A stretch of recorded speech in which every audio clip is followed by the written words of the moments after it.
When I say the name Luke the Notable, two words probably come to mind: 100 days. He was the man who first came up with this video format that changed the YouTube gaming landscape forever. However, it appears he's been locked out of his own kingdom because despite it being the only type of content he posts anymore, he's barely profiting from it. His views have plummeted worse than the 2008 subprime mortgage crisis. So, to figure out why the man who ruled the world now sweeps the streets he used to own, I decided to watch every single one of his 100 days videos. I began at the beginning, obviously, with his first 100 days. It was released in September of 2019, shortly after PewDiePie's series on the game brought Minecraft into a mini renaissance and revitalized interest in it. Initially, it got 11 million views, making it Luke's most successful video at the time, and honestly, it deserved it. Yes, it had its problems. The first section was incredibly repetitive with him focusing on building a wall. He has absolutely atrocious farming methods, and him calling villages villager towns. I mean, the other stuff I could overlook, given it's hardcore and he was unfamiliar with the game, but villager towns? Who the fuck sees the name villager and thinks, aha, they must live in a town, when it's in the name, for fuck's sake. I think the reason that it succeeded was because it reminded you of the endless possibilities of the game. That building a bridge that goes nowhere or trapping and periodically drowning a creeper was something that you could do and was something that was fun to do. There was nothing forcing you to stop after the 2-week phase. It reminded you that if anything, the 2-week phase was the beginning. Like about Oliver's playthrough, I think it reignited that creative spark in a lot of people and reminded them of just how fun the game could be. 200 days in hardcore Minecraft. Aside from vindicating me in my annoyance of Luke calling them villager towns, this video was alright as a sequel. He went out and did new things. He went to the Nether, experimented with villagers and beat the Ender Dragon. However, it did lose some of its charm as he began searching up stuff. I read all of Google! Which personally made me feel like the video lost some of its freshness and excitement, because going back to about Oliver, who does a completely blind playthrough, whenever he discovered something, you couldn't help but get infected by its excitement. But if you just search up, that energy isn't there anymore. It had the same repetitive segments of the first video, where he spent far too long building bigger walls and longer roads. Additionally, he starts to gain this incredibly braggadocious aspect. Aren't you glad you're watching the best Minecraft series on YouTube? I am. That I found incredibly grating, especially since it was entirely unfounded, as this is what his builds looked like. And also, series like Hermitcraft existed at the time and are just empirically better. Initially, I thought this bravado was just a character, a performance he puts on for his videos, but the more I watched, the more it seemed he was just genuinely this annoying. But we'll get into that later. 300 days in hardcore Minecraft. Again, this video works perfectly well as a threequel. In fact, it was probably my favourite. He goes out and does raids for the first time. He conquers an ocean monument. He goes and completes achievements and defeats the Wither. However, the video is heavily carried by the exploration aspects of Minecraft. Very little of what he does is informed by his own creativity. He is still very much following the blueprint laid out for him by Mayang. And his own original quirks like building roads and walls, I just found very dull by this point, especially since he has the Elytra and these roads are just for vanity, which he claims hardcore Minecraft is all about. This is 100% all about vanity. Which I wouldn't mind if his builds didn't look like shit, if they didn't look like something an 8-year-old would create. I know he searches stuff up. I just wish he'd go watch a tutorial as well. Nobody's going to criticize him for getting too good at building. What especially pisses me off was that smug voice of his. Aren't you glad you're watching the best Minecraft series on YouTube? I am. It's the only tone he uses anymore, and it gets on my nerves. Even the Rock has more range than him at this point. It makes me want to gouge my ears out with chopsticks. But I'm not going to do that, so instead I'll settle for pointing out every single inconsequential mistake he makes. For example, an end fortress. It's an really end city. It says so in the fucking achievements. And built a reverse staircase to the reverse surface. Staircase? There's no such thing. That's just a regular staircase. That voice combined with him sucking himself off for how good he is. To be fair to him, he is good for an 8-year-old, but he's not an 8-year-old. If I didn't know any better, you could tell me that he was 8 and I'd believe you. Especially since this is his humor. You can see my wood from space. Yes, that was a penis joke. It's just too advanced. If he hadn't spelled it out for me there, I wouldn't have known what was funny. Being honest, by itself, that isn't too bad. But like with his voice, is the only type of jokes he's makes. And I just want to say, I'm not a snob. I do laugh at 6-7 jokes, but this isn't 6-7 jokes. This is his John Finnemore level stuff. And believe me, I've watched every single video of his, and this is as good as it gets.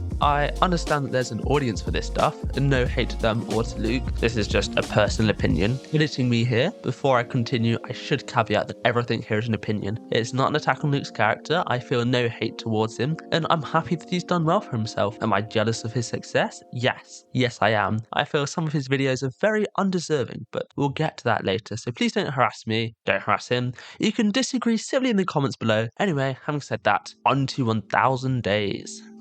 6, 7. See, I'm not some snooty elitist, guys. I'm one of you, I promise. Anyway, this video came out at the perfect time. It was released shortly after lockdown began, and suddenly everybody had enough time in their hands to watch an hour-and-a-half long YouTube video. I think that it was the success of this video that inspired everybody to start making their own 100 days and really led to the genre becoming mainstream, something that Luke wasn't too happy about, as we'll shortly see. This video, I feel, also marks the end of Luke's first quote-unquote character arc, his training arc, as it were. Before this, while cocky, he still acted as if he could still die. You gotta know the first thing I did was install several safety features. Yeah, sure, it takes a little longer, but I prefer to do it the safe way. This is hardcore. If I die, it's over. But the second he acquires a sextuple beacon, he becomes essentially, I'm an unkillable god. And acts as if he's beaten the game, as if his goal was to acquire all the power-ups possible. And now that he's done that, he acts as if building like an 8-year-old with creative mode is the pinnacle of achievement. I never thought my base would look like this, but I'm glad it does. It's like he believes that because emeralds are the currency of the game, the goal is to amass as much of them as possible and to show them off as obnoxiously as possible. And the other aspects like building,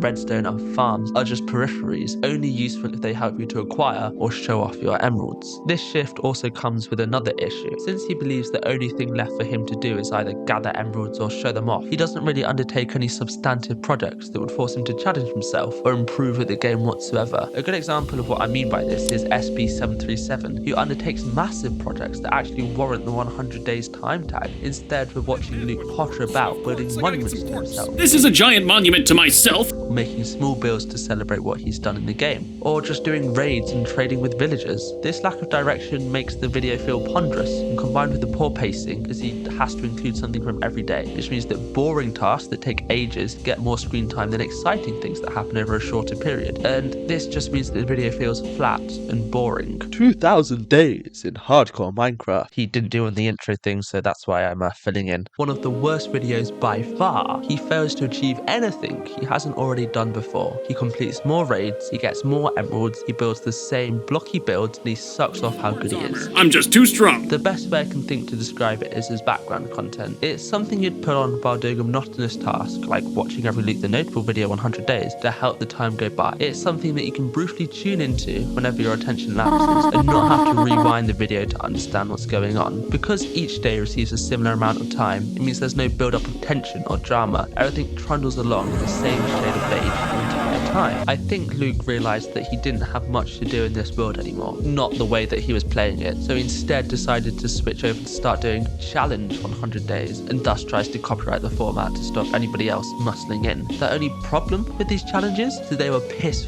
fucking easy. The first one he did was 100 days super flat, and honestly it suffers from being in the 100 days format. He plays it like it's his 2000 day world. He built a perimeter and then started getting emeralds. There was no challenge. If anything, it was easier than normal survivors. You couldn't die to terrain or get stuck in an unlucky spot. If you weren't a fan of Luke's personality, then there was nothing for you in this video. Just as a comparison for what could be achieved, have a look at Jaren's video, which is superior in every way. It's better paced, as not only is it shorter, it has more days, it has a clearly defined goal, which gives focus to the video and actually makes it feel like it's going somewhere instead of just wasting your time. Its challenge is actually difficult and requires Minecraft to be played in a new and novel way. And finally, his builds don't look like shit, even though they're made only using dirt. 100 days creative. Yeah, I think he's just stopped saying the title out loud, so I'm gonna just pop up a placard because my throat is killing me from doing that voice. It's nice, but 100 days nice? It looks like something I could make in about 20. Also, his building abilities peaked here. It's a perfectly watchable video if you like his style and content. It is nice to see him engaging in the more creative aspects of the game. It's just a shame he never does it again, unless of course you count whatever this is. Honestly, this one suffers from being 100 days long. While it is somewhat challenging initially, after he's looted a couple of bastions, he's fully kitted out, and without any villagers to trade with, Luke's at a loss for what to do. and so he does nothing. I mean, this is his base after 100 days, and yet it looks like a starter base. He claims he wants to keep everything vanilla and refuses to get any mods that make his videos interesting so that anybody could recreate them. However, if you think about this argument for more than a second, you'll realize it's stupid, because in later videos he plays earlier versions of the game and April Fool's updates, which are Java exclusive, and mods are free to download, so it's not like there's a financial barrier either. I just don't think Luke could be bothered to figure out how mods work, which is a shame because they would have been very welcome. There's a reason why everybody wants an end update. It's because there's nothing to do there. It is a barren wasteland, and so Luke does nothing there. The only interesting thing about the video was me winning the bets I made with myself beforehand as to what he'd actually do in the video. I think that he's going to build a house that is very square. He's going to kill the Ender Dragon on day 100, and I just think that's it. I think that's all he's going to achieve. Let's see if I'm right. I accidentally watched these ones out of order. This one was one of the better videos. It was nice to listen to someone that wasn't Luke for a while. There's some actual tension at the end because the outcome was a guaranteed easy victory. He spent more than 5 seconds on it. And again, everything that I just said applies for the 200 days as well.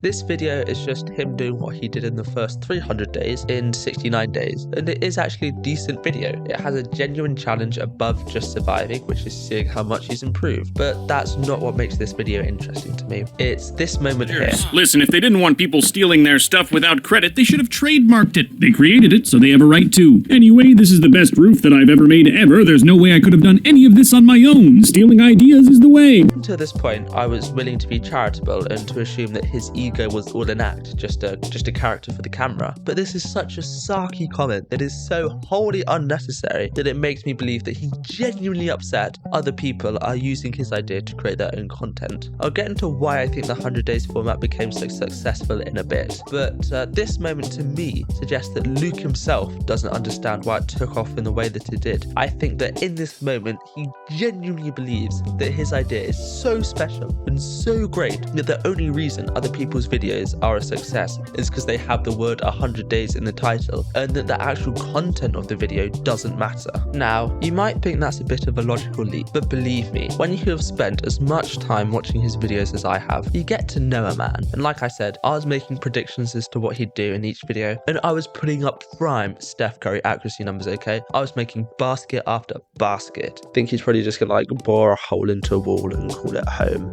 Maybe he's probably gonna add like a checker pattern flooring as well. He's definitely gonna make his face and put it over the stairs. So here's what I think happened when he decided to try and copyright the 100 days. Just like in Minecraft, when he believed he had beaten the game, it all became about vanity. His playstyle calcified into doing the same things over and over again to show off how great he was. Now, when he became the most successful he'd ever become on YouTube, it became about vanity. His video style calcified into creating the same 100 days content over and over again. But of course, it's difficult to stay relevant when you're stuck doing the same things from 3 years ago. And I think Luke automatically assumed people were doing the exact same thing as him and stealing his success. I don't think that he realized what made each of their videos successful was their own unique twist they brought to the genre. I don't think he watched a single other person's 100 days videos, let alone another person's Minecraft videos, as evidenced by the fact that his only inspiration seems to be himself in terms of building and ideas. And so, believing that everybody was trotting out the same old tired trope that he was, he decided to sue them instead of trying to make the effort to find out what they were doing that made them so successful and trying to do it better, because that would mean he would have to leave his comfort zone and try something new. Again, I'd like to reiterate that this is just an opinion. I do not claim to be a psychologist, just a man who spent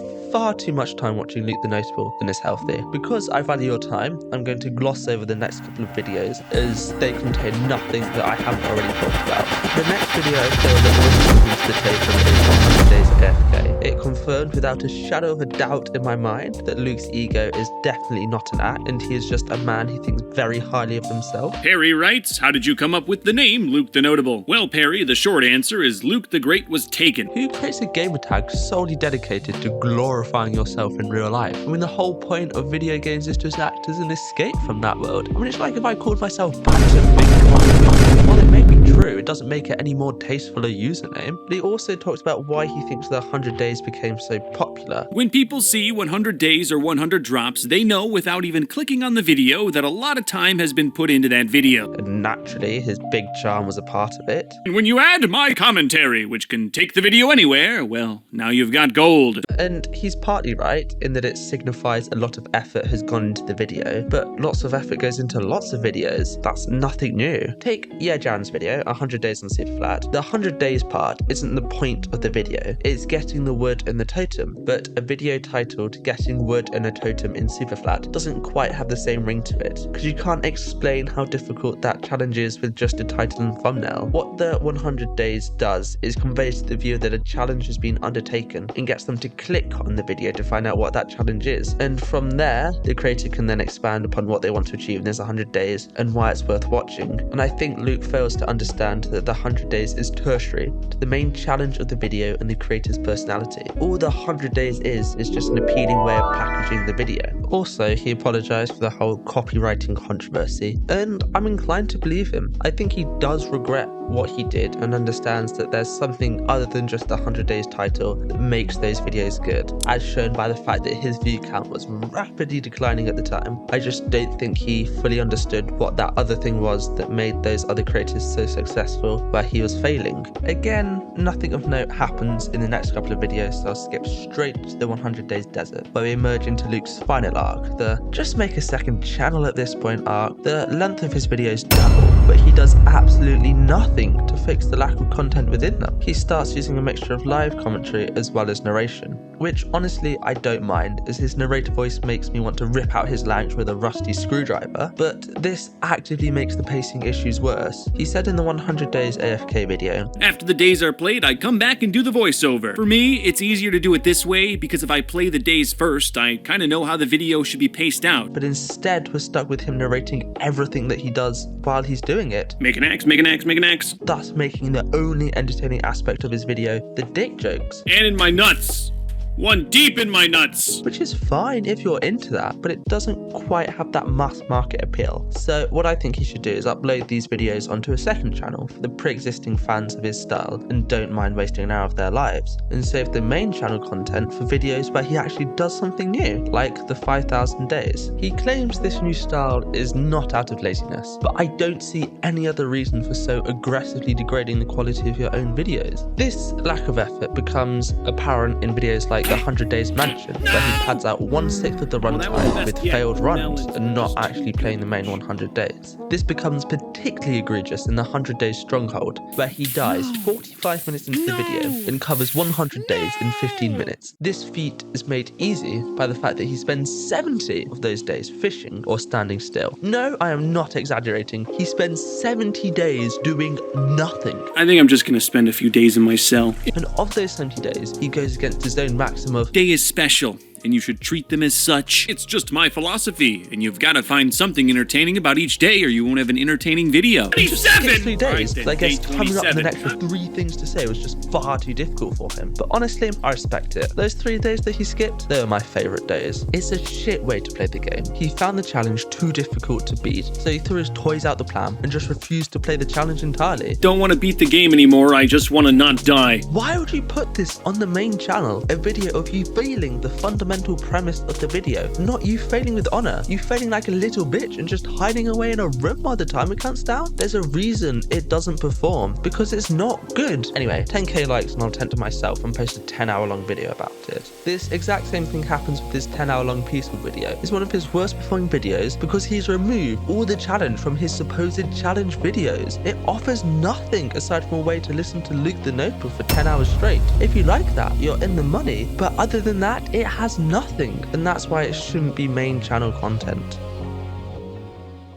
His 5,000 days gave me hope, as he had a goal: make a light switch for his compound. It was a challenging task that would take hundreds of days to complete. He'd have to build a giant witch farm to get the redstone. He'd have to learn efficient ways to send redstone signals over long distances. He'd have to experiment and iterate to come up with the most efficient methods. It was going to be glorious. Oh, never mind, he gave up on that, decided the witch farm wasn't worth it, and so just traded with villagers for redstone, made an incredibly long redstone repeater line, and just accepted the long wait time as good enough. In conclusion, the reason why Luke the Notable fell off is because after he got lucky, was in the right place at the right time, he decided the best strategy was to stay completely still and refuse to move on, acting as if because something good happened here once, it must happen here again. But you know what they say, lightning doesn't strike the same place twice, especially not if you've been playing Minecraft as your job for 6 years and your builds still look like this. It's no wonder that nobody's watching him anymore. Hello, editing me again. Now, you might mistake this video for a hit piece on Luke the Notable, but you'd be mistaken. It is intended to be a hit piece on Luke the Notable, but a very well-researched one. I even went on his Twitter. I've watched countless videos about the copyright drama, but apparently he said he should be on Hermitcraft. But since I couldn't find the original tweet, I didn't put it in the video, but I thought it was funny and worth mentioning. And I'm not joking when I said I watched all his videos, all 46 hours of them, and I think that might have made me a little antagonistic towards him, as I'm sure you noticed, but don't let that distract from the main argument of my video. Also, I've got a 20-page Word dossier of everything that irritated me on each of his videos, which I just glossed over to stop this video being 10 hours long, but if this gets enough support, maybe I'll make it. Anyway, thanks for watching.